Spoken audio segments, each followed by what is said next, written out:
नमस्कार।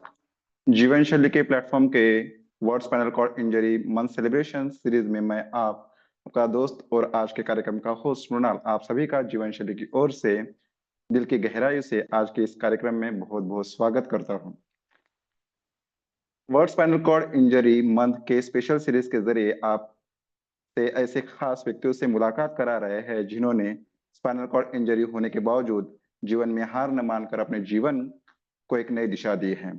आज के इस कार्यक्रम में के जरिए ऐसे ही खास व्यक्ति से मुलाकात करा रहे हैं जिन्होंने अपने जीवन में कई उपलब्धियां हासिल की हैं। तो आइए मिलते हैं आप सभी के परिचित आदरणीय एकता भ्यान मैम जी, जिन्होंने स्पाइनल कॉर्ड इंजरी होने के बावजूद जीवन में हार न मानकर एक नई उम्मीद और जीवन जीने के लिए एक नई मिसाल कायम की है।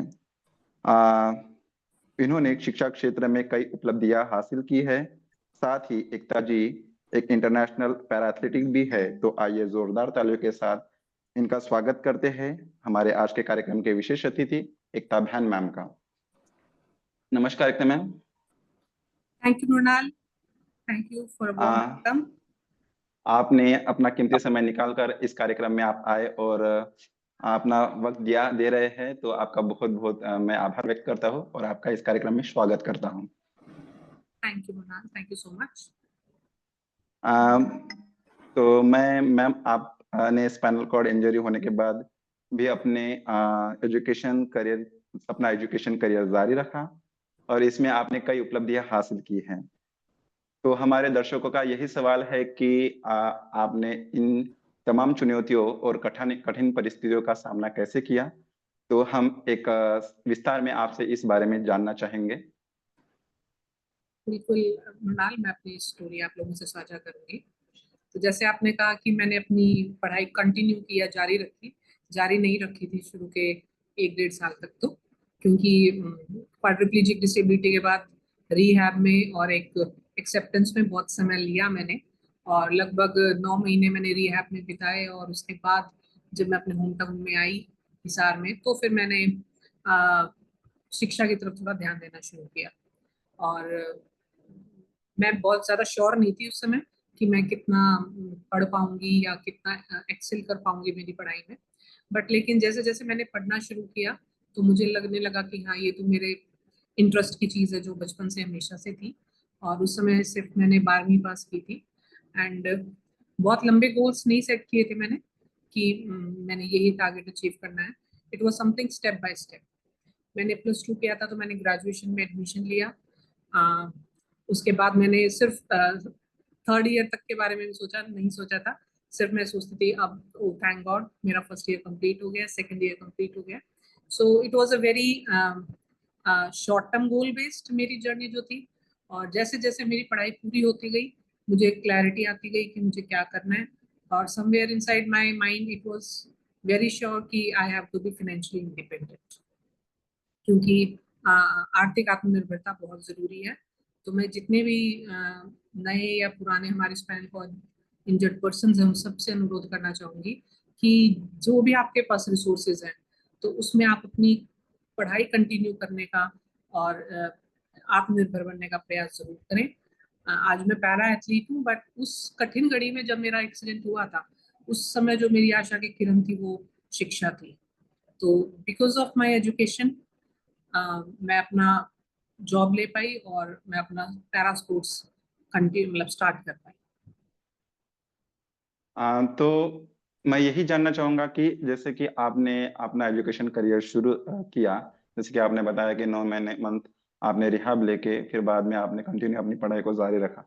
तो मैं हमारे दर्शक यही जानना चाहेंगे कि हमारे जीवन में एक नॉर्मल लोगों के जीवन के मुकाबले हमारे जीवन में शिक्षा का कितना महत्व होता है या शिक्षा कितनी जरूरी होती है। बिल्कुल मृणाल, क्योंकि अब मुझे व्हील चेयर पे 22 साल से ऊपर हो गए हैं लगभग।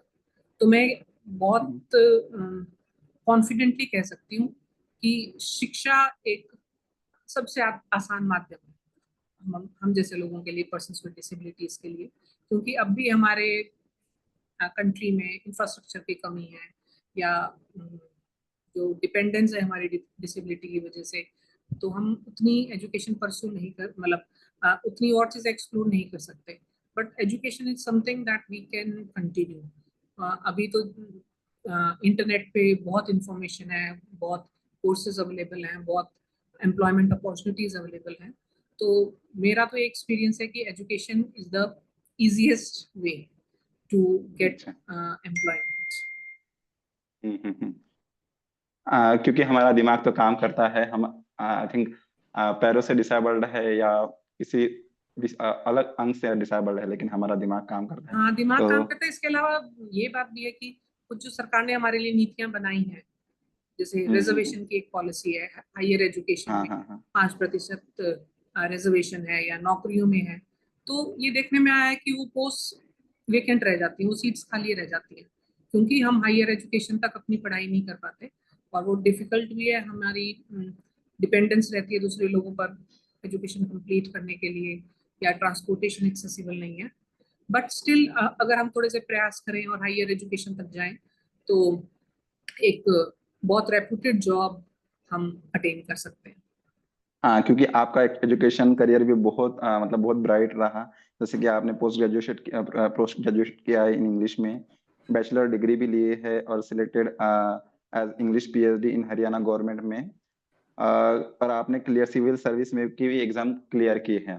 तो इन सारी पढ़ाइयों या इतने बहुत अचीवमेंट के में आपको क्या क्या कठिन परिस्थितियों का सामना करना पड़ा है, और इसमें आपको कितना हेल्पफुल रहा आपके परिवार का सहयोग और आपके दोस्तों का सहयोग और आपके शिक्षा शिक्षा का कितना महत्व रहा इसमें? देखिए, कठिनाई तो हम जानते हैं कि हमारे तो डे टू डे लाइफ में ही बहुत सारी चैलेंजेस हैं। एक सर्वाइवल मोड में रहते हैं हम कि ये डे टू डे एक्टिविटीज में हमारा बहुत समय और मतलब हमें मेंटेन करके रखनी है हमारी हेल्थ। तो इस दिशा में जैसे क्वाड्रिप्लेजिक डिसेबिलिटी का सबसे बड़ा चैलेंज यही होता है कि आप डिपेंडेंट बहुत ज्यादा रहते हैं। तो उस दिशा में हम्म। मेरे परिवार ने मेरा बहुत सहयोग किया और कर रहा है। तो सहयोग के साथ राह थोड़ी आसान हो जाती है। और कठिनाई तो देखिए, कठिनाई तो जैसे किसी भी एक अन्य व्यक्ति को फेस करने पड़ते हैं, फेलियर्स, या हर एग्जाम में क्वालिफाई नहीं कर पाते आप, या मन चाहिए आपको कोर्सेज परस्यू नहीं कर सकते। तो शुरू में जैसे मैंने 12वीं अपनी मेडिकल स्ट्रीम से की थी, बट फिर अपनी डिसेबिलिटी की वजह से फिर मैं बीए आर्ट्स में आई। बट फिर मुझे लगने लगा कि ये लाइन भी अच्छी है, बहुत अपॉर्चुनिटीज हैं।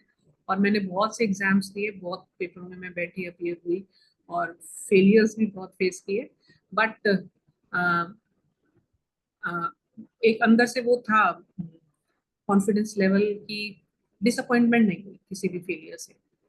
तो हताश होकर हम्म। नहीं बैठना है। Failures are also the part of our life. तो उन चीजों से हताश होकर नहीं बैठना है, always set your new goal. जैसे मैंने हर तरह के एग्जाम दिए, क्लरिकल भी दिए, टीचिंग के भी दिए, बैंकिंग के भी दिए, फिर सिविल सर्विसेज तक भी गई। तो सेट योर गोल्स। धीरे धीरे मैं अपनी सीढ़ी चढ़ी है। और कठिनाइयाँ तो जो एक आम डिसेबल्ड पर्सन को आती है, एक्सेसिबिलिटी की, कि हर जगह रैंप या लिफ्ट नहीं होती है, या हम्म। फिनेंशियली हमारा डिसेबिलिटी की वजह से थोड़ा डिमांडिंग रहता है लाइफ स्टाइल। तो उन चीजों की चुनौतियां थी, बट परिवार के सहयोग से मैं उन सबको ओवरकम कर पाई। तो वही जो हमारे आज के जो दर्शक है, उनका यही होता है, मतलब होता है कि सवाल कि हम घर से कैसे निकले, या बहुत से लोग इस बात को एक्सेप्ट ही नहीं कर पाते हैं बहुत सालों तक। जैसे कि आपको भी बिल्कुल। एक्सेप्ट करने में कुछ साल का या कुछ वक्त लगता है। किसी किसी को 2 साल 4 साल, किसी किसी को 10 साल भी लग, या जिंदगी भर वो एक्सेप्ट नहीं कर पाते हैं। तो उस वजह से वो पढ़ाई भी नहीं कर पाते या कुछ और नहीं कर पाते हैं। तो उनको आप क्या बोलोगे कि क्या करना चाहिए उन्होंने? क्योंकि हमारे लिए आपने बताया कि सबसे आसान रास्ता है पढ़ाई। सबसे आसान, जैसे कि हमारे हम देखना चाहें तो हमारे लिए सबसे आसान रास्ता है पढ़ाई। तो पढ़ाई की ओर कैसे बढ़ना चाहिए उन्होंने? तो आप उनको क्या गाइड करोगे? देखिए, मैं बिल्कुल आपकी बात से सहमत हूँ। और जो मेरी ऑब्जर्वेशन है कि जब शुरू शुरू में चोट लगती है, तो हम बहुत सा समय ऐसे वेस्ट कर देते हैं कि हम वॉकिंग करेंगे। हम्म। वॉकिंग जब हमारी हम्म। स्टार्ट हो जाएगी, तब हम हमारे करियर को या और चीजों को प्रायोरिटाइज करेंगे। तो शुरू शुरू में हम सिर्फ किस चीज को प्राथमिकता देते हैं कि बस हमें चलना है। बहुत अच्छी बात है, इंप्रूवमेंट होती है समय के साथ और हो भी जाएगी, आप जो भी न्यूली इंजर्ड पर्सन है। बट उसके साथ साथ आपको बहुत जरूरी है कि आप और उसके साथ साथ आत्मनिर्भर होने के लिए, चाहे वो पढ़ाई है, चाहे वो रोजगार है, चाहे वो स्पोर्ट्स है, आप उसको इग्नोर मत कीजिए, आप उसको साइडलाइन मत कीजिए, because it is very important कि समय लौट के वापस नहीं आएगा। इम्प्रूवमेंट आपकी हो जाएगी 1 साल 2 साल बाद, but we should not wait उसके उस इम्प्रूवमेंट के लिए। और मैं तो अगर मेरे बहुत से पीयर ग्रुप वालों को देखती हूँ तो उन सब के कंपैरिजन में तो मुझे तो लगता है मैंने बहुत समय लिया एक्सेप्टेंस में हम्म, या बाहर निकलने में। बट शुरुआत तो आपको अपने अंदर से ही करनी होगी। People can support you, people can guide you, but it yes. Is within you only that you have to take the first step. आप पहला कदम रखिए तो जरूर सहयोग करने हम्म। वाले, मार्गदर्शन देने वाले जरूर आ जाएंगे। और हाँ हाँ। शुरुआत आपसे ही होगी। कोई सहयोग करेगा तो आसान हो जाएगी, बट बहुत से मैंने पर्सन को ऐसे भी देखा है कि सपोर्ट करने वाले हैं पर फिर भी वो इतने रिजिड रहते हैं कि नहीं, उन्हें घर से बाहर ही नहीं निकलना, उन्हें पब्लिक प्लेस पे ही नहीं जाना, उन्हें कुछ पढ़ाई में रुचि नहीं दिखाते। तो ऐसा हमें रिजिडिटी नहीं बनानी चाहिए कोई भी। और जैसे कि डार्विन की फिलोसफी है, लॉ है बल्कि, कि जो अडेप्ट यस। करता है वही सरवाइव। जिंदगी सर्वाइव करता है। जी। तो डार्विन आपको थ्योरी अपने कहते हैं। नई हाँ, सर्कमस्टेंसेस के हिसाब से अडेप्ट जरूर करना होगा। जिंदगी को अडेप्शन मतलब अडेप्ट करोगे तो आप सर्वाइव कर पाओगे, नहीं तो जी। आप जिंदगी के रेस से बाहर हो जाओगे। यही होता है। जैसे कि आपने पढ़ाई को कंटिन्यू रखा और कुछ टाइम के बाद आपने पढ़ाई कंटिन्यू करी। जैसे पढ़ाई के दौरान आपको आत्मविश्वास की कमी आई होगी कभी ना कभी, ठीक? तो आपने उस कमी को कैसे दूर किया? अ, देखिए, हमारे कंफर्ट जोन से हमें जरूर बाहर आना होगा। कंफर्ट जोन वो मानसिक तौर पे भी हो सकता है कि बस हम अपने घर में बैठे हैं तो हमें बड़ा कंफर्टेबल फील हो रहा है, या शारीरिक रूप से अगर हम बस व्हील चेयर पे बैठे हैं, हम व्हील चेयर चलाने का प्रयास नहीं कर रहे, तो हम हमारी कंफर्ट जोन में हैं। जब तक हम हमारी कंफर्ट जोन में है, चाहे वो मानसिक रूप से या शारीरिक रूप से, तो हम प्रोग्रेस नहीं कर सकते। और ये सबसे अच्छी बात है कि हम अपनी मेहनत से, हमारे माइंडसेट से उस कंफर्ट जोन की बाउंड्री को पुश कर सकते हैं, उससे बाहर आ सकते हैं। जब आप उससे बाहर आएंगे तभी आप कामयाब हो पाएंगे। तो जो एक आपने लाइन खींच रखी है, कोकून में रहते हैं, एक सेट ऑफ पीपल के साथ रहते हैं, सिर्फ एक ही तरह के एनवायरनमेंट में आप बहुत समय तक रहते हैं, तो उतना ही आप अपने आप को लिमिट करते हैं। तो मेरा यही मानना है कि आप कंफर्ट जोन से बाहर आने के लिए आपको ही प्रयास करना पड़ेगा। अपनी बाउंड्रीज को पुश कीजिए, और उस बाउंड्री के पार मिराकल है। वो मिराकल आपका गोल भी हो सकता है, और मिराकल वो कुछ ऐसा भी हो सकता है जिसकी आपने शायद एक्सपेक्टेशन भी नहीं की थी। थैंक यू तो मैम। कंफर्ट जोन से जरूर बाहर आना है। यानी इसका मतलब है कि जिनको भी अपने लाइफ में कुछ अचीवमेंट करना है, या नॉर्मल पर्सन रहे या डिसेबल्ड पर्सन रहे, उसको अपना कंफर्ट जोन छोड़ना पड़ेगा। जो भी आपको एक फैसिलिटीज मिल रही है उसको, जो मिल रहा है उसका यूज कीजिए, है ना? जीवन में जो भी अपॉर्चुनिटीज मिल रही है, अपॉर्चुनिटीज चल के नहीं आएगी, आपको बनानी पड़ेगी, है ना? जैसे आपने अभी आपके एक आंसर में था कि पहला कदम आपको उठाना है, बाकी आपको हेल्प करने के लिए लोग आगे बढ़ेंगे, लेकिन आपको प्रयास करना है ना? जी। तो वैसे जैसे कि आपने अपना शिक्षा का मतलब करियर आपने शुरू किया, और उसके साथ में जैसे कि मेरा एक मतलब दर्शकों का एक सवाल था कि जैसे बहुत से पर्सन अपना करियर शुरू करते हैं, तो वो ये नहीं समझ पाते कि वो अपने, जैसे कि मैं अपने शिक्षक और सहपाठियों की को अपनी स्थिति किस तरह बताऊं ताकि वो मुझे सहयोग कर सके, ना कि दया भाव से। सहयोग करे पर दया भाव से ना। तो ये कैसे बताऊं मैं अपनी स्थिति को? ऐसा एक सवाल है मैं बिल्कुल दर्शकों सहमत का। हूँ इस बात से। जब मैंने भी कॉलेज में जाना शुरू किया, तो जो मेरा क्लासरूम था, उधर सीढ़ियाँ थी और हर एक सीढ़ी पे एक बेंच था, तो सेमी सर्कल था वो। और मैं जैसे जो फर्स्ट स्टेप था मैं उस पे थी, या ग्राउंड फ्लोर जो था मेरी चेयर उस पे थी, और सब बाकी सभी बच्चे पीछे बैठते थे। तो आइसोलेशन हो सकती है इंफ्रास्ट्रक्चर की वजह से, कि अगर कई बार डिसेबल फ्रेंडली इंफ्रास्ट्रक्चर नहीं होता तो क्लासरूम्स में स्टूडेंट्स में फील आइसोलेटेड। और सबसे आसान तरीका तो यही है मिक्स होने का, कि आप टॉपर बन जाओ। फिर थोड़ी सी आपका रास्ता आसान हो जाएगा। कि आप टॉपर बन जाओगे तो teachers will start considering you in या ही और शी में start teaching in an inclusive way, और बच्चे भी। बट जोक्स अपार्ट, अगर टॉपर नहीं भी है, it is not important to be topper. आप खुद से पार्टिसिपेट कीजिए हर एक्टिविटी में। मैंने ये देखा, या शुरू शुरू में मैं भी जब स्टूडेंट थी, तो समवेयर जो चिल्ड्रन विद डिसेबिलिटीज होते हैं या स्टूडेंट्स विद डिसेबिलिटीज होते हैं, वो खुद भी पार्टिसिपेट नहीं करते एक्टिविटीज में। तो अगर कोई टूर जा रहा है या फिर कोई फंक्शन है, पार्टी है, आप भी बढ़ चढ़ कर हिस्सा लीजिए। जब कई बार जो क्लासमेट्स हैं या टीचर्स हैं, उन्हें लगता है कि शायद उनका फर्स्ट स्टेप लेना आपको डिस्कम्फर्ट कर सकता है, आउट ऑफ यस। हेजिटेशन। वो शायद आपको आपसे आपको टोकते नहीं होंगे। तो अगर आप उसमें रुचि दिखाएंगे, इंटरेस्ट दिखाएंगे, आप एक प्रोएक्टिव पार्टिसिपेशन करेंगे। प्रोएक्टिव से मतलब आप खुद उसमें रुचि दिखाकर और अपना पहला कदम उठाएंगे, तो मुझे नहीं लगता कोई भी ऐसा स्टूडेंट होगा या टीचर होगा जो आपको मेन स्ट्रीम में ना लेकर आए। तो एवरीथिंग स्टार्ट्स विद यू। अगर आप ही मेंटली नहीं, मुझे नहीं मिक्स होकर बैठना है या मुझे नहीं किसी चीज में पार्टिसिपेट करना है, तो of course other students will also keep the distance. But if you start involving and engaging in the activities of the class or the college or the school, तो जरूर सब आपको उसी नजरिए से देखेंगे जो किसी अन्य आम स्टूडेंट को देखते हैं। तो इट स्टार्ट्स विद यू। ठीक। दर्शकों, आप समझ पा रहे हैं कि अगर आपको किसी भी कुछ भी प्रयास करना है तो शुरुआत आपको खुद से करनी पड़ेगी। तभी आपको एनवायरनमेंट भी रहेगा, जो लोग रहे, जो शिक्षक है, जो हमारे स्कूली दोस्त रहे, वो भी हमें हेल्प करेंगे। यही एकता जी का एक्सपीरियंस रहा है अभी तक का, जैसे जो उन्होंने हमसे साझा किया है अभी तक का। तो मैं आगे बढ़ूंगा और हमारा अगला सवाल है कि क्या भारत में शिक्षा के अधिकार हेतु दिव्यांग छात्रों के लिए कोई कानून नीतियां हैं? बिल्कुल। अमरनाल, हमारे कंट्री में हमें राइट टू एजुकेशन का बेसिक राइट है, जो राइट टू एजुकेशन, वो हमें दिया इरिस्पेक्टिव ऑफ जेंडर और डिसेबिलिटी। किसी भी रीजन की वजह से आपको शिक्षा से रिफ्यूज नहीं किया जा सकता, आपको मना नहीं किया जा सकता।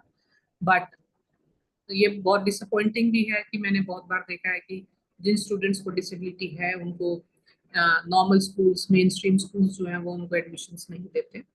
तो ये हमारा अधिकार है कि कोई भी स्कूल, कॉलेज या फिर मैं तो ये कहूँगी एम्प्लॉयर भी आपको अपनी डिसेबिलिटी की वजह से रिफ्यूज नहीं कर सकता, अगर आप डिजर्विंग कैंडिडेट हैं तो। एंड बीइंग अ स्टूडेंट, तो of course not, no one can refuse admission. और पर लेकिन ऐसा होता है, मना किया जाता है स्कूल्स में डिसेबिलिटी की वजह से। तो उस दिशा में हमारे पास लॉ है, rights of persons with disabilities.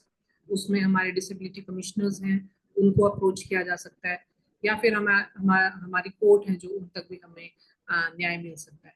तो राइट हमारे पास है, पर हमें उसकी जानकारी होनी चाहिए, अवेयरनेस होनी चाहिए।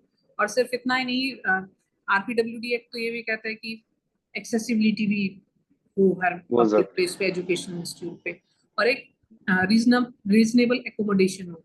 रीजनेबल एकोमोडेशन से मतलब किसी भी रूप का अगर एक्स्ट्रा सपोर्ट चाहिए, मान लो किसी बच्चे को वॉकिंग में थोड़ी हेल्प चाहिए, या लिखने में मदद चाहिए, या स्पेशल रैंप या लिफ्ट कंस्ट्रक्ट करनी हो, या पिकअप ड्रॉप की बात हो, तो उस दिशा में भी वो हमारा अधिकार है कि वो एकोमोडेशन, रीजनेबल एकोमोडेशन हमें उस इंस्टीट्यूट द्वारा प्रोवाइड की जाए।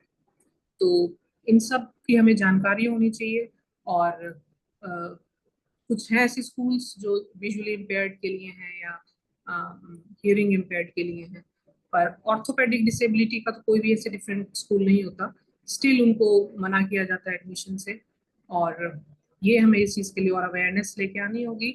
और सिर्फ ऐसा ही नहीं, स्पेशल एजुकेटर्स का भी प्रावधान है लॉ में, तो कि अगर आपकी कोई स्पेशल नीड्स है बच्चे की, तो वो भी मेन स्ट्रीम स्कूल में भी एक ऐसा एजुकेटर होना चाहिए जो उस बच्चे को पढ़ा सके उसकी नीड्स के हिसाब से। तो ये हमें जागरूक होना चाहिए कि कोई हमें एडमिशन देने से मना ना करे, कोई एक्सेसिबिलिटी प्रोवाइड करवाने से मना ना करे, या कुछ अगर हमें एक्स्ट्रा सपोर्ट चाहिए तो उसके लिए मना ना ठीक। मेरा एक सवाल आपसे इसी पे है कि आपने इतना मतलब पढ़ाई की, तो आपको पढ़ाई के दौरान ऐसे कुछ सिचुएशंस का सामना करना पड़ा है क्या?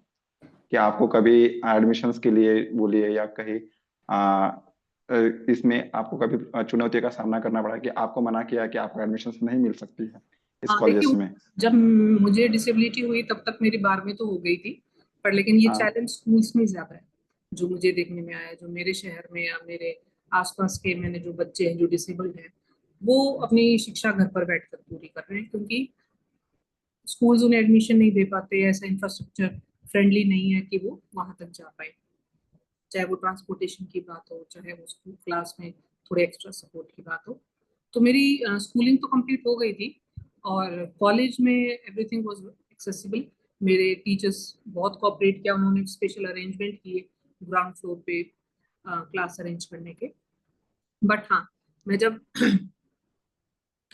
एग्जाम ये कॉम्पिटिटिव एग्जाम्स देने जाती थी, तो वहां पे कई बार मेरा मेरा सिटिंग अरेंजमेंट जो होता था वो फर्स्ट फ्लोर पे होता था। तो बहुत बार आर्गुमेंट्स करने के बाद भी उसको ग्राउंड फ्लोर पे नहीं शिफ्ट किया जाता था। तो my parents had to lift my wheelchair. तो उस दिशा में ऐसा होता था कि सीढ़ियाँ सीढ़ियों से जाना पड़ता था। पर फिर धीरे धीरे मुझे भी अपने अधिकारों के बारे में पता लगने लगा कि इट इज़ माय राइट हम्म। कि आपको ग्राउंड फ्लोर पे ही सिटिंग अरेंजमेंट प्रोवाइड करवाना होगा। तो ये एक चैलेंज होता था जब मैं अपने कम्पिटिटिव एग्जाम्स के लिए अलग अलग सेंटर्स पे जाती थी। अच्छा। फिर आपने उस पे कभी आवाज उठाया होगा, फिर बाद में जब आपको राइट्स मिल आपको पता चला तो उस पे आपने कभी आवाज हम्म, उठाई कि आपको इजीली मिल गए? नहीं, उस समय उस स्पेसिफिक स्पोर्ट पे तो मैं आर्ग्यूमेंट कर पाई, पर लेकिन हम्म। मुझे नहीं लगता कि उस वजह से उन्होंने उस इंस्टीट्यूट जो भी वो सेंटर था उन्होंने परमानेंटली कोई ऐसा बदलाव किया होगा कि सीढ़ियां हटाकर वहां पे रैंप लगा दिया होगा या लिफ्ट लगवा दी होगी।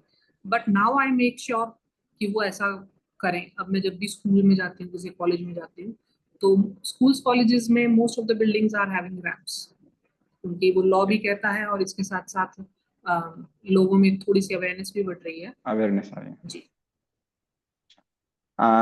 एक अगला सवाल है, क्या कोई एनजीओ या संस्था है जो कि दिव्यांग छात्र की पढ़ाई में मदद कर सकती है? आपके नजर में कोई ऐसी एनजीओ है? मृणाल, एनजीओ तो बहुत सारी हैं, बट मैं ऐसा नहीं कह सकती क्योंकि मेरा कोई फर्स्ट हैंड एक्सपीरियंस नहीं है किसी भी एनजीओ के साथ कि यस उन्होंने प्रोवाइड करवाया है। जैसे एक विद्यासागर इंस्टीट्यूट है चेन्नई का, वो एजुकेशन में सपोर्ट करते हैं। एक स्पैस्टिक सोसाइटी है, एक अडेप्ट के नाम से एक ऑर्गेनाइजेशन है, और एक बडी के नाम से भी है। कुछ ऐसी ऑर्गेनाइजेशंस हैं जो सहयोग करती हैं। और हमारा जो social justice and disable empowerment for the person with disabilities का जो हमारा विभाग है, उनकी तरफ से सहयोग मिलता है। तो फर्स्ट हैंड एक्सपीरियंस तो नहीं है, बट बहुत सारी ऑर्गेनाइजेशन जरूर होंगी आपके एरिया में, आपके शहर में या राज्य में। तो आप एक्सप्लोर करके देखिए, जरूर किसी ना किसी रूप में, आर्थिक रूप से या गाइडेंस के रूप में आपको सहयोग मिलेगा जरूर। Thank you ma'am. हमारा अब मैं आगे बढ़ता हूँ तो आपका जो इंटरनेशनल पैरा एथलीट है आप, तो आप जैसे क्लब थ्रो खेलते हैं, तो मैं आता हूँ आपके स्पोर्ट करियर के में। तो एक नया पैरा खिलाड़ी के रूप में जब आप खेलों में आए, तो सबसे बड़ी चुनौती क्या लगी आपको? देखिए, एक चुनौती तो नहीं कहूंगी मैं, एटलीस्ट तो तीन बताऊंगी।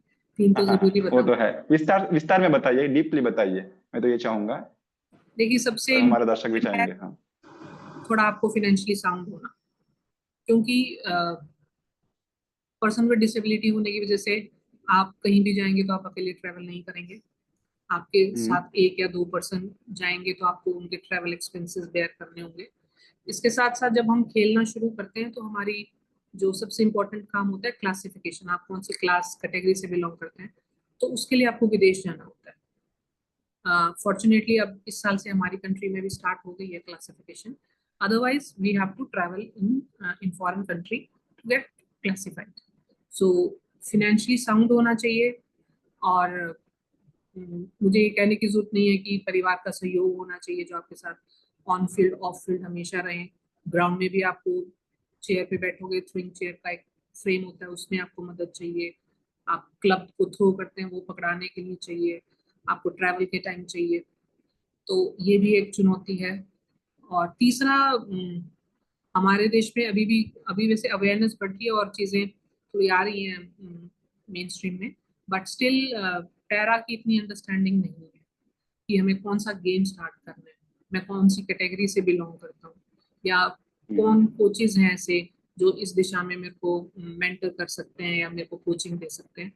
तो ये तीन मुख्य रूप से हैं चैलेंजेस कि उसमें शुरुआती दौर में आपको जो कठिनाई कठिनाई दे सकते हैं। तो बट मैं तो यही कहूँगी आप पहला कदम रखिए और शायद सारी चीजों का सहयोग करने वाला कोई ना कोई आएगा। और अभी खैर अवेयरनेस बढ़ रही है तो एटलीस्ट एक किसी भी डिसेबल्ड पर्सन को या नॉन डिसेबल्ड पर्सन को भी ये पता है कि ये सारे गेम्स हैं, इन किसी भी गेम में हम पार्टिसिपेट कर सकते हैं। हाँ, उसका इंफ्रास्ट्रक्चर व्हीलचेयर के हिसाब से है, उसके लिए हमें थोड़े प्रयास करने पड़ सकते हैं, बट स्टिल हमें ये तो जानकारी रहती है कि ये हमारी रुचि है और ये हमारे गेम्स अवेलेबल हैं और हम इस दिशा में अपना करियर कंटिन्यू कर सकते हैं। अच्छा, थैंक यू मैम। अगला सवाल है, जैसे कि पैरा स्पोर्ट में भारत और विदेश की सुविधाओं में आपको सबसे बड़ा अंतर क्या लगा? या आप, क्योंकि आप विदेश में भी गए हैं और भारत में भी आपने अपना मतलब खेल खेले हैं, तो आपको क्या अंतर लगता है, या जो भी सुविधाएं है या फैसिलिटीज है उनमें क्या चेंजेस रहना चाहिए भारत में और विदेशों में? वो क्या एक्स्ट्रा फैसिलिटीज मिलती है उधर उन खिलाड़ियों को जो कि भारत में नहीं मिल पाती है? मृणाल, इसमें है जो मुझे सबसे बड़ा डिफरेंस लगता है कि विदेश में ग्रास रूट लेवल के जो शुरुआती खिलाड़ी हैं उनको काफी आर्थिक रूप से सहयोग किया जाता है। तो मैंने देखा है कि जैसे इंग्लैंड जैसे कंट्रीज में स्पेशल कैंप्स लगाते हैं शहर शहर जाके कुछ गवर्नमेंट ऑर्गेनाइजेशंस या कुछ नॉन गवर्नमेंट ऑर्गेनाइजेशंस, और वो उन्हें जितने भी उस एरिया के डिसेबल्ड लोग हैं उनको इकट्ठा करते हैं, उनको बताते हैं कि ये गेम है, आप इसको कंटिन्यू कीजिए। स्पेशल कैंप्स ऑर्गेनाइज करते हैं, अगर उनमें से कोई अच्छा खेल रहा है तो उसको नेशनल लेवल पे या इंटरनेशनल लेवल पर लेके जाते हैं। तो शुरुआती तौर पे मैं हर देश की ये बात नहीं कह रही हूँ कि हर देश में हम्म, ग्रास रूट लेवल पे बहुत सहयोग मिलता है, पर जो मैं अच्छी बात जो कुछ देशों में है वो यही मुझे लगी कि जो हमारे देश में बहुत सा, जैसे हमने पीछे भी बात की, बहुत सा समय तो हम ऐसे वेस्ट कर देते हैं कि नहीं, जब मैं वॉकिंग करना स्टार्ट कर दूंगा तब मैं कुछ शुरू करूंगा। उन देशों में क्या है, वो रिहैब में ही गेम को जोड़ लेते हैं, स्पेशल उन हॉस्पिटल्स में या उस एरिया रिहैब सेंटर्स में जाके वो कनेक्ट करते हैं, उनको गेम्स में इन्वॉल्व करते हैं। हार्डली कोई ऐसा पर्सन होगा जो रिहैब में होगा और उसने कोई अपना गेम नहीं स्टार्ट किया होगा। तो this is the main difference. And apart from it, infrastructure की तो बात है ही कि पब्लिक ट्रांसपोर्टेशन बड़ा व्हीलचेयर के अनुकूल है, तो आप इंडिपेंडेंटली आप जा सकते हैं स्टेडियम से घर तक, घर से स्टेडियम तक, तो एक्सेसिबिलिटी बेटर है। और ज्यादा सपोर्ट जो कहेंगे कि अवेयरनेस है तो सपोर्ट है, तो वहाँ पे बहुत सपोर्ट है, लोगों को अवेयरनेस है और बहुत से government non government organisation support करती हैं डिसेबल्ड। अच्छा, मतलब भारत में उसकी कमी है, जैसे कि बोल सकते हैं कि ग्रास रूट लेवल में काम नहीं हो पा रहा है भारत में। नहीं, और देखो, जैसे मैं कि ये जो तो भी, नहीं कहूंगी काम हो रहा है। अभी जैसे हाँ पिछले हाँ, साल से खेलो इंडिया स्टार्ट हुआ है। यस, खेलो इंडिया जो है वो ग्रास रूट लेवल के एथलीट्स को ही ध्यान में रखते हुए शुरू किया गया है। जैसे पिछले साल कुछ शायद 6-7 गेम्स ऐड थे, इस बार उनकी बढ़ोतरी हुई है। तो खेलो इंडिया, अच्छा, फिर उसमें अगर जिसका मेडल आता है उसमें स्कॉलरशिप प्रोवाइड की जाती है। तो खेलो इंडिया एक ऐसी स्कीम है जो स्टार्ट हुई है जो ग्रास रूट लेवल के एथलीट्स को देखते हुए, और इस दिशा में जो मुझे तो लगता है कि और गेम्स को अगर नॉन गवर्नमेंट ऑर्गेनाइजेशंस इतना सपोर्ट करती हैं तो पैरा स्पोर्ट्स को भी नॉन गवर्नमेंट ऑर्गेनाइजेशंस को आगे आना चाहिए उन्हें सपोर्ट करने के लिए ग्रास रूट लेवल पे, जो वो भी सिर्फ एक एलीट एथलीट को ज्यादा सपोर्ट करते हैं। तो सरकार की खेलो इंडिया जो स्कीम है वो ग्रास रूट लेवल को फोकस कर रही है, बट मैं तो चाहूंगी कुछ जब तक प्राइवेट पार्टनर्स जो होंगे, जो और कॉरपोरेट होगा, वो जब तक ग्रास रूट में इंटरेस्टेड नहीं होगा तो थोड़ी सी डिफिकल्टी। डिफिकल्टीज आएगी। हाँ हाँ, है। जैसे कि हमने देखा है कि लास्ट ओलंपिक्स में, पैरालंपिक में भारत ने बहुत अच्छा काम किया और बहुत सारे मतलब डिसेबल्ड लोगों ने बहुत अच्छी उपलब्धि हासिल की। जैसे कि जावलिन थ्रो हो गया, डिस्क थ्रो हो गया, शॉट पुट हो गया, सभी इवेंट्स में उन्होंने अपना प्रदर्शन दिखा के और मेडल्स मेडल्स के साथ उपलब्धियां हासिल की है। अगर मान के चले कि नॉर्मल ओलंपिक के मुकाबले भारत ने पैरालंपिक में ज्यादा मेडल हासिल किए थे लास्ट ओलंपिक में। तो मेरा अगला सवाल है कि पैरा स्पोर्ट ने आपके जीवन और आपकी सोच को कैसे बदला है, किस तरह बदला है? स्पोर्ट्स ने मुझे, मैं तो कहूंगी, बहुत सशक्त किया है, बहुत एम्पावर किया है। जब तक मैं स्पोर्ट्स में नहीं आई थी तब तक मैं इतनी वोकल नहीं थी। जैसे मैं बता रही थी आपको कि अगर कहीं पे सीढ़ियाँ मिलती थी या पब्लिक प्लेस पे, मैं कुछ ज्यादा बोल नहीं, मतलब वोकल नहीं थी। बट हाँ, now I am more vocal for my community, for all persons with disabilities. तो इस दिशा में मुझे बहुत कॉन्फिडेंस मिला है। और इसके साथ साथ सिर्फ मैं मेरी बात नहीं करूं तो भाई पैरा स्पोर्ट्स ने पूरी पर्सन्स विद डिसेबिलिटी की जो कम्युनिटी है उसको बहुत विजिबिलिटी दी है। पहले नहीं किसी को पता था कि कोई व्हील चेयर यूजर भी स्पोर्ट्स पर्सन हो सकता है, या अब सिर्फ लोग किसी डिसेबल्ड पर्सन को जानते हैं तो उसके स्पोर्ट्स पर्सन होने की वजह से जानते हैं। तो ये बहुत बड़ी बात है कि अगर कोई अवनी को आज जानता है तो वो उसको एक बहुत बड़े एथलीट के रूप में जानता है, ना कि व्हील चेयर यूजर के रूप में। तो वो सोच बदली है, जो लोगों का माइंडसेट है वो बदला है टुवर्ड्स डिसेबल्ड पर्सन। और स्पोर्ट्स की वजह से अब मीडिया भी जानना चाहती है कि हमारी क्या स्टोरी है, हमारे क्या चैलेंजेस हैं, क्या सॉल्यूशन हो सकते हैं जिससे हमारा देश भी एक इंक्लूसिव डायरेक्शन में चले। तो अब वो मीडिया कवरेज के बाद बहुत से लोगों को अवेयरनेस आई है कि यस, पब्लिक प्लेस में रैम्प्स होने चाहिए। पहले सिर्फ डिसेबल्ड लोगों को लगता था कि हमारे लिए रैम्प्स होने चाहिए, अब एक नॉन डिसेबल्ड पर्सन को भी लगता है कि रैम्प सबके लिए होने चाहिए। तो माइंडसेट भी चेंज हो रहा है स्पोर्ट्स की वजह से, और इंफ्रास्ट्रक्चर भी बेटर हो रहा है स्पोर्ट्स की वजह से।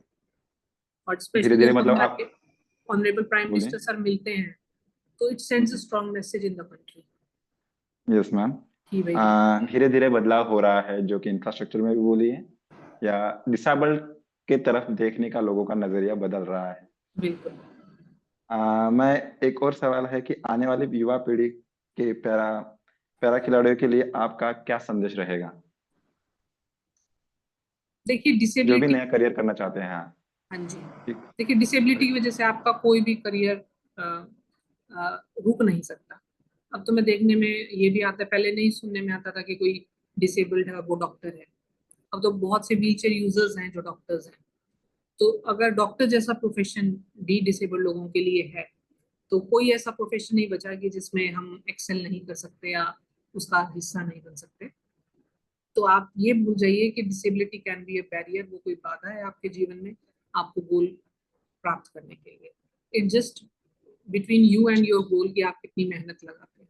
तो कोई ऐसा गोल नहीं है, अगर आपको किसी आपके अधिकार से वंचित भी किया जाता है तो उतनी भी आप एक अपनी लॉ की अंडरस्टैंडिंग होनी चाहिए कि आपका क्या अधिकार बनता है जिससे आपको वंचित किया जा रहा है।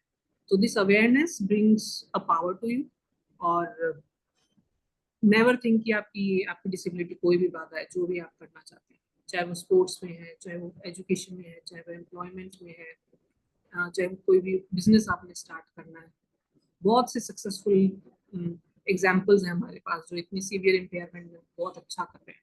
So your disability can never never be a barrier in for your goal. Ma'am, thank you ma'am.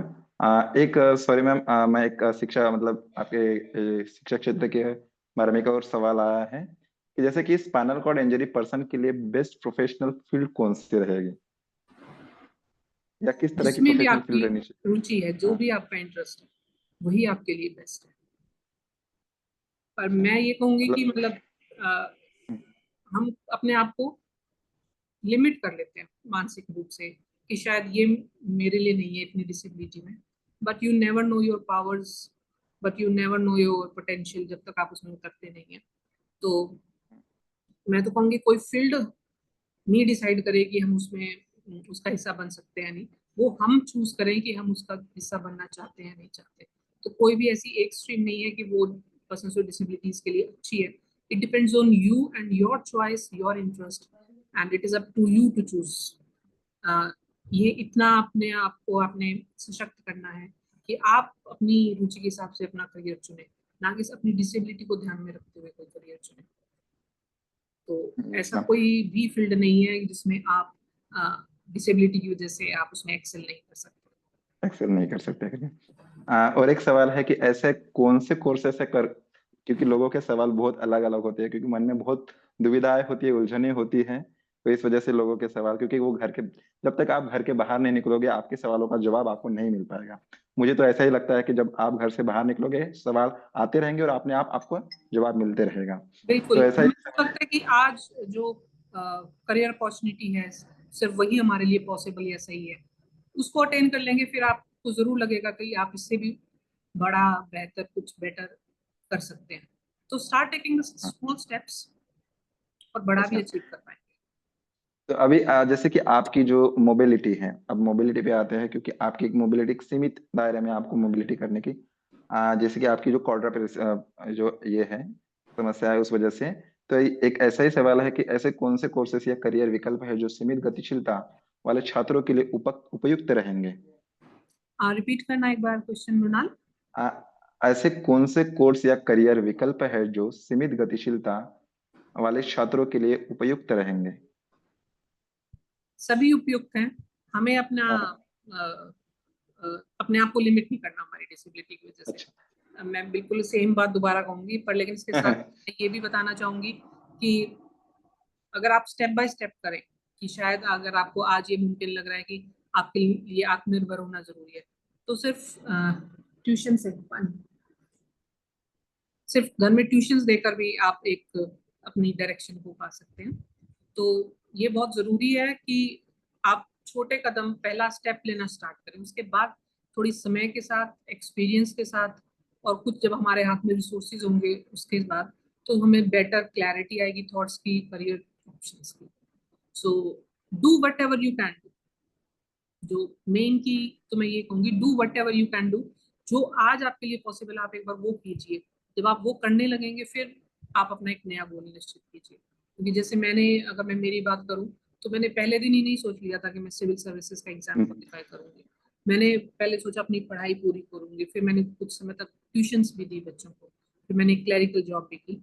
तो समय के साथ थोड़ी, जब मेरे रिसोर्सेज इंप्रूव हुए और मुझे क्लैरिटी आने लगी और लोगों का मुझे सपोर्ट मिलने लगा, so I start setting my goal higher.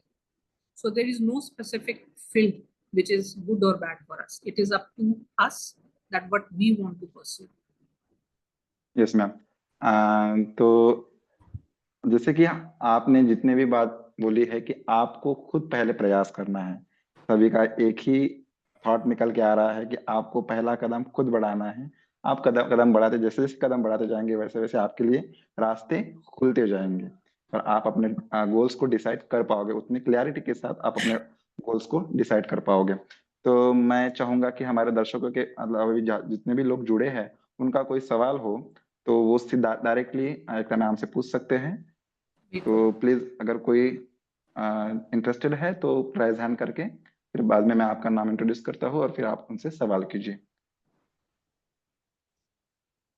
जो भी इंटरेस्टेड है प्लीज राइज हैंड कीजिए कीजिए और फिर मैं आप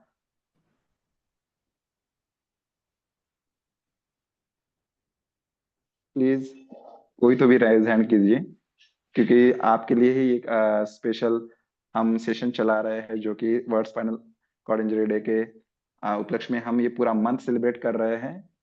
क्योंकि बहुत से लोगों के मन में बहुत सारे सवाल होते हैं, और जितना मुझे हमारे पास सवाल आए उतने हमने पूछ लिया है। लेकिन यहाँ से अगर किसी को कुछ सवाल पूछना हो एकता मैम से सीधे डायरेक्टली, तो आप पूछ सकते हैं। देखिए एकता मैम ने अभी आपको बताया कि आपको कदम बढ़ाना है, सब लोग आपको सपोर्ट करने में। हाँ ठीक, किसी का तो भी मैसेज आया है तो हम उनका सवाल लेते हैं। राकेश त्रिपाठी, ठीक, आपका बोल सकते हैं राकेश जी। प्लीज कंटिन्यू कीजिए, आप अपना माइक अनम्यूट कीजिए और उनसे आप सवाल कीजिए मैम से। हाय, मेरी आवाज आ रही है? Yes ma'am, yes sir. Hello Ekta ji, hi team. मैं हूँ। हेलो। अच्छा, एक चीज मेरे को पूछना था। लेट्स से अगर मुझे अप्रोच करना है किसी स्पोर्ट्स में, मैं दिल्ली से बात कर रहा हूँ, तो क्या स्टेप ले सकता हूँ? आई मीन किसी सेंटर को ज्वाइन करना पड़ेगा या फिर कोई डायरेक्ट मोड या मीडियम होता है क्या जहाँ से हम रीच आउट कर लें और फिर वहाँ पे खेलें या फिर कोई एडमिशन लेना पड़ता है कहीं पे, I mean para Olympic join करने के लिए?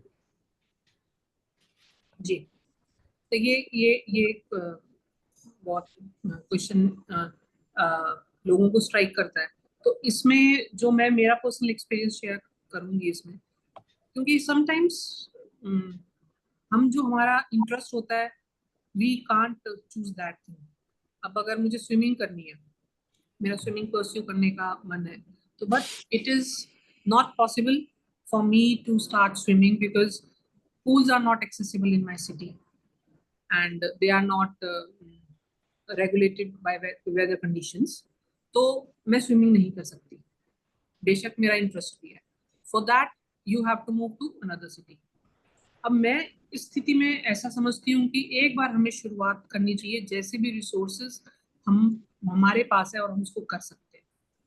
और उस दिशा में या तो अगर कोई शूटिंग एकेडमी है, आप वहाँ पे शूटिंग ट्राई कर सकते हैं, क्योंकि उसके लिए कोई स्पेशल रैंप वगैरह की जरूरत नहीं होती, या स्विमिंग जितना डिमांडिंग नहीं है वो, कि आपको पूल में उतरने के लिए लोगों का सहयोग चाहिए। सेकेंडली आप आर्चरी कर सकते हैं या टेबल टेनिस खेल सकते हैं। वो ये कुछ ऐसे गेम्स हैं जो आप एबल बॉडीड के जो स्पोर्ट्स पर्सन है उसी इंफ्रास्ट्रक्चर में आप कंटिन्यू कर सकते हैं। या एथलेटिक्स का भी कोई गेम है, आप जिम कर सकते हैं, आपके शहर में जिम होगा, कोई ना कोई ऐसा फिजियोथेरेपिस्ट होगा जो आपको आपकी मसल स्ट्रेंथनिंग की एक्सरसाइजेस बता सकते हैं। या कोई एबल का भी कोच होगा, अगर वो इंटरेस्टेड है, वो आपकी थोड़ी सी अंडरस्टैंडिंग डिसेबिलिटी की करके आपको एथलेटिक्स के लिए भी गाइड। तो it depends what are the available infrastructure in your city या you are capable of pursuing. तो उससे शुरुआत कीजिए, एक बार एक गेम स्टार्ट कीजिए, शायद आपको टीम में रुचि आने लगे या थोड़ा और आपको क्लैरिटी आएगी, next game you can pursue in this specific way. But start doing the game which is possible for you today. We should not wait कि भाई हम किसी दूसरे शहर में जाएंगे या एक साल के बाद हम कुछ ऐसा देखेंगे कि मेरे पॉकेट में पैसे आएंगे फिर मैं स्टार्ट करूंगा। तो उसकी बजाय अभी जैसे भी रिसोर्सेज हैं, जैसा भी इंफ्रास्ट्रक्चर है, जो भी सपोर्ट है, उससे आप एक बार स्टार्ट कीजिए जो भी गेम आपके लिए possible. I hope thank you ma'am. Question is answered. ठीक, थैंक यू मैम। जाते जाते हम एक सिर्फ एक सवाल लेते हैं कि आपने अंतर्राष्ट्रीय स्तर पर पैरा स्पोर्ट खेलते समय आपका सबसे यादगार अनुभव क्या रहा या एक्सपीरियंस क्या रहा? देखिए, एक तो first international medal was something very precious, जो बहुत अच्छा मोमेंट था कि भाई मेरा पहला मेडल था। But it was a minor event, एक छोटे इवेंट में आया था वो। जब लेकिन एशियन गेम में मेरा पहला गोल्ड मेडल आया, तो that is a moment that is very close to my heart. वो मोमेंट मुझे बहुत बहुत ही मैं चैरिश करती हूँ, क्योंकि being a quadriplegic person and specially a woman with disability, तो it was a very important achievement. तो बहुत सी मुझे अच्छा लगा कि उसके बाद बहुत से मेरे शहर के आसपास या मेरे शहर वालों ने भी स्पोर्ट स्टार्ट किया। तो winning a medal at Asian games was a very important point of my life. Thank you ma'am, आपने अपना इतना कीमती समय हमारे एक क्वेश्चन साथ। और है, शायद उम्र का उम्र पूछना। क्या रहती है हाँ, उम्र खेल का में? कोई ठीक है। भी क्राइटेरिया नहीं है। 12 वर्ष की आयु से लेकर आप उम्र भर खेल सकते हैं। टेबल टेनिस में तो हमें देखने में आया है कि बहुत सी पैरा टेबल टेनिस प्लेयर्स हैं जो 65 इयर्स के भी हैं। रशिया की अरे एक वाह। हाँ, रशिया के एक प्लेयर से मैं मिली हाल ही में, तो she is 65 hmm, years old and she is a wonderful player table tennis की। तो age is not a barrier, specially कुछ केसेस में। हाँ, athletics is a demanding game जिसका एज के साथ फर्क पड़ता है। तो लेकिन एज एलिजिबिलिटी कुछ भी नहीं है कि आपको इसी एज में होना चाहिए। 12 वर्ष की आयु से लेकर आगे तक जूनियर सब जूनियर के भी गेम्स होते हैं, उसमें आप पार्टिसिपेट कर सकते हैं, जूनियर सब जूनियर और seniors, depending upon your age. There is no criteria of age. और आर्चरी और शूटिंग में तो हमारे बहुत से प्लेयर्स हैं जो 40 50 60 इयर्स के हैं, जो बहुत अच्छा खेल रहे हैं। तो एज इज नॉट अ उम्र क्राइटेरिया फॉर। उम्र की कोई सीमा नहीं होती है खेलों में, स्पोर्ट करियर में। ठीक है मैम, थैंक यू, आपने अपना इतना कीमती समय हमारे बीच दिया है, तो इसलिए मैं जीवन शैली टीम की ओर से आपका तहे दिल से आभार व्यक्त करता हूँ। और आपकी जो भी जीवनी है हमारे लिए एक इंस्पायर है, और इसके लिए भी आपका बहुत बहुत आभार व्यक्त करता हूँ। अब थैंक यू मैम। और अगर जो और कुछ इन्फॉर्मेशन चाहिए तो आप हमारे जीवन शैली टीम से जुड़ सकते हैं, और आपको वहाँ पे पूरी इन्फॉर्मेशन मिल जाएगी। यहाँ पे कॉन्टेक्ट नंबर चैट बॉक्स में मिल जाएंगे आपको। जो भी आपका सवाल रहेगा कुछ और, तो हमसे प्लीज कांटेक्ट कीजिएगा। Okay, thank you Mrinal. Thank you ma'am. Thank you ma'am, thank you ma'am. नहीं ठीक है, हो बाबू साहब। प्लीज रामचंद्र जी आप अपना कैमरा सॉरी माइक म्यूट कीजिए।